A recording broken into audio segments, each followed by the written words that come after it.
अब मेन बात आती है कि इस विषय पे हम लोगों ने बहुत संघर्ष किया, बहुत लिखा पढ़ी की, सबसे मिला, सारे नाम तो आपने गिना ही दिए। और अभी लेटेस्ट हमारी जनवरी फरवरी वार्ता हुई तो वित्त मंत्री से करीब आधे घंटे वार्ता इसी विषय पे हुई थी। बहुत सार्थक वार्ता थी, बहुत पॉजिटिव वार्ता थी। उस वार्ता को हमने ओपन नहीं किया क्योंकि माननीय वित्त मंत्री जी ने कहा था इसको कहीं सोशल मीडिया मीडिया में बातें जानी नहीं चाहिए।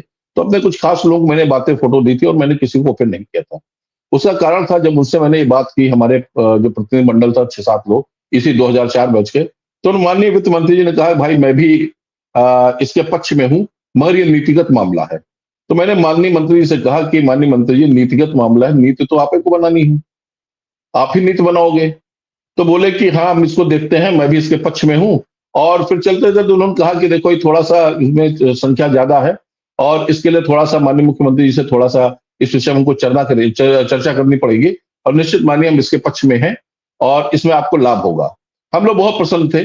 फिर एक बात उनसे मैंने और कही थी कि अगर आप इसको अधिसूचना जारी होने से पहले अगर इसका आदेश हो जाता है तो इससे सरकार को फायदा मिलेगा, तमाम लोग फायदा मिलेगा। जो 46,000 हम लोग हैं कुल मिला के, कुछ कर्मचारी हैं, कुछ इंटर कॉलेज शिक्षा के लगभग 60,000 लोग हैं, सबको फायदा मिलेगा, सबके परिवार को फायदा मिलेगा, सब खुशियां मिलेंगी और कम से कम इसका लाभ पार्टी को भी होगा कि उन्होंने अपने समय से इसको लागू किया। उसके बाद हम लोग लगातार वो करते रहे। फिर महानिदेशक महोदय से वार्ता हुई, उन्होंने पॉजिटिव संकेत दिए।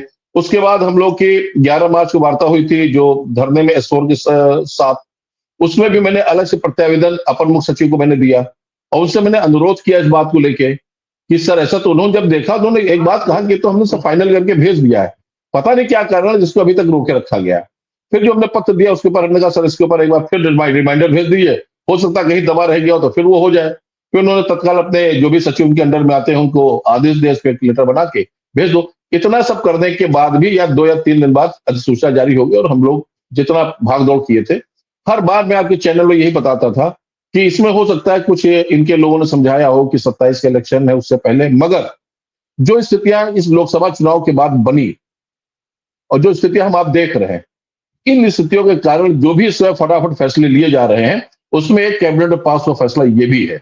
इस फैसले के लिए हम पूरी भाजपा टीम को, माननीय मुख्यमंत्री जी को, वित्त मंत्री जी को और जो भी इनके सचिव वगैरह सबको बहुत बहुत बधाई देते हैं, धन्यवाद देते हैं कि इन परिस्थितियों में कम से कम 60,000 उत्तर प्रदेश के जो शिक्षक कर्मचारी उनको इस दायरे में आ जाएंगे, ओपीएस के दायरे में। और हम लोग की लड़ाई, देखिए बंधु जी भी जुड़ गए हैं, और हम लोग की लड़ाई ये लगातार जो बचे हुए लोग हैं उनके लिए भी जारी रहेगी। ऐसा नहीं है कि हम लोग को ये मिल गया तो हम लोग शांत बैठ जाए, ऐसा नहीं है। इसी दायरे में विजय बंधु जी भी हैं, उनको भी आज इसी का, जो कि इसी दायरे में वो भी हैं, बिल्कुल हमारा उनका अपॉइंटमेंट बिल्कुल आसपास का ही। तो ये नहीं कि हम लोग शांत बैठ जाएंगे, जो बचे हुए लोग हैं उनके लिए लगातार हम लोग संघर्ष करते रहेंगे जब तक सबको सब इस दायरे में नहीं आ जाएंगे, तब तक हम लोग शांत नहीं बैठेंगे। मिशन हमारे साथ विजय कुमार बंधु जी भी आ चुके हैं, उनका भी स्वागत है और उन्हें बधाई भी है कि चलिए वो इस दायरे में आ गए। लेकिन देर आए सवेर आए, सरकार ने आज फैसला किया, इसलिए सरकार को भी धन्यवाद बनता है। जब कोई हमारे लिए राहत का काम करता है तो हमारा काम है उसका स्वागत करना, उसका अभिनंदन करना। हर वक्त विरोध करना भी ठीक नहीं होता है। विरोध मुद्दों पर मैं तो करता हूं, मैं किसी सरकार किसी पार्टी का विरोधी नहीं हूं, मैं अपने मुद्दों पर काम करता हूं। मेरा काम है कि रोजगार प्रमुखता होना चाहिए सरकार का, कर्मचारी प्रमुख होने चाहिए। अगर कर्मचारियों की कोई मांग है तो उस पर उनसे बैठ के बातचीत होना चाहिए। ये बातचीत और संवाद का जो सिलसिला तोड़ा है ब्यूरोक्रेट्स की नई फौज ने, वो बहुत घटिया हो गया है। मेरी बात से विनय सिंह सर भी सहमत होंगे और विजय बंधु जी भी। हमेशा सरकार क्या करे, अगर कोई अधिकारी, आप जानते हैं कि हम ही सफाई देने लगते हैं जब मुख्यमंत्री जी बैठ के हमसे बात कर लें और वो कहें कि इसमें ये पेच आ रहे हैं, तो हमारे नेता ही जाकर नीचे सफाई देते हैं कि मुख्यमंत्री जी तो पॉजिटिव हैं। लेकिन क्या करें, उसमें कई ऐसे व्यवधान हैं जिन्हें सरकार एकाएक नहीं कर सकती। तो कौन देता है वो सफाई? वही नेता जो डिमांड लिए घूम रहे हैं। लेकिन उन्होंने कब दी? जब मुखिया ने बैठ के उनके साथ चाय पीकर वो सब समस्याएं सॉर्ट आउट की।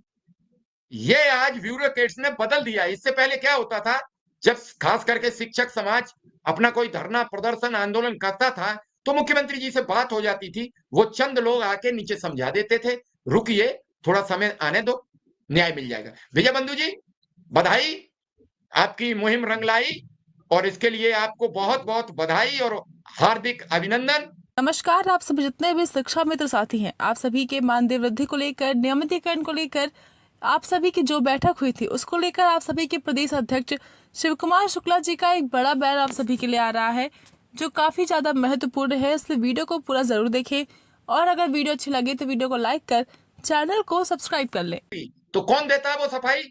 वही नेता जो डिमांड लिए घूम रहे हैं। लेकिन उन्होंने कब दी? जब मुखिया ने बैठ के उनके साथ चाय पीकर वो सब समस्याएं सॉर्ट आउट की।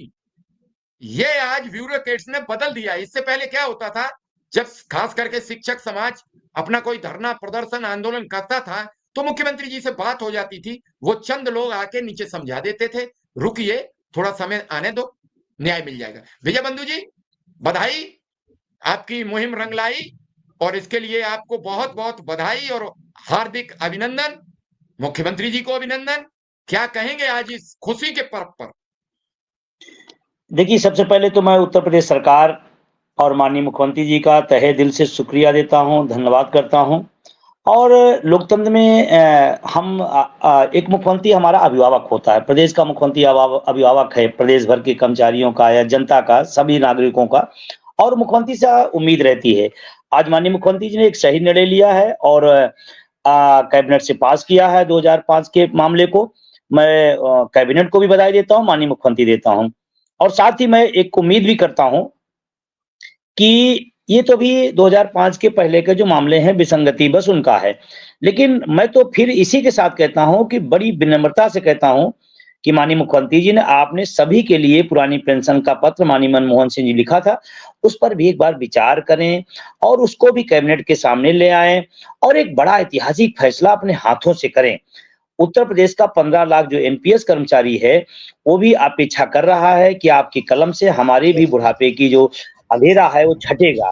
तो बधाई के साथ-साथ एक विनम्र आग्रह भी है कि वो इस दिशा में भी आगे बढ़े और हम उम्मीद करते हैं कि इस तरह के निर्णय जैसे आए हैं, तो निश्चित रूप से कहीं न कहीं इसका असर चुनाव को भी रहा होगा और हमको लगता है लोकतंत्र में अल्टा-पलटा होने से भी चीज़ें जनता के हित में आती हैं, वो भी उसका भी असर रहा है और फॉर ओपीएस का जो अभियान रहा उसका भी असर रहा।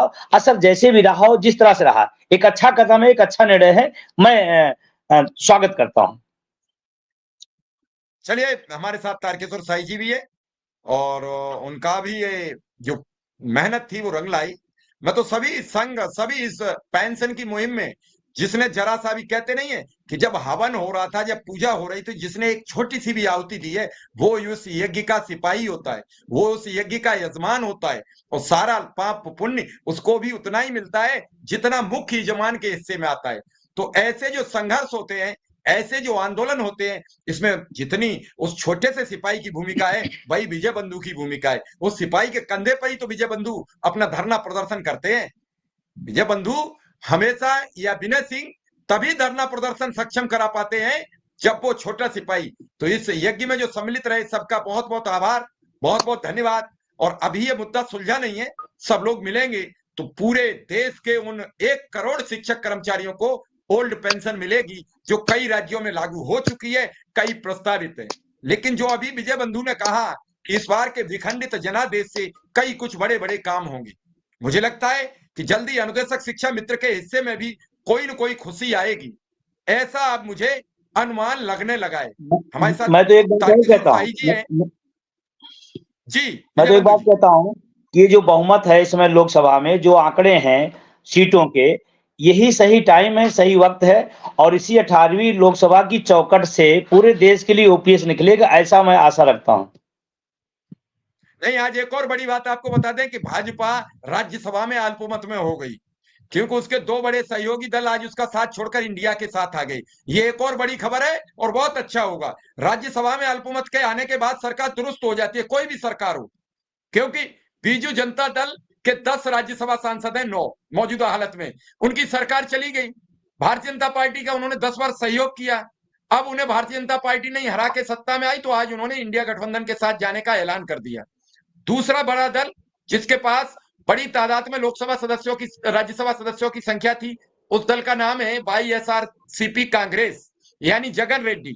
जगन रेड्डी का वहां जब आवास आवास और ऑफिस सब कुछ तोड़ दिया टीडीपी ने, तो उनकी मजबूरी थी कि वो अपना गठबंधन तोड़े। उन्होंने भी ऐलान कर दिया ऐसे करके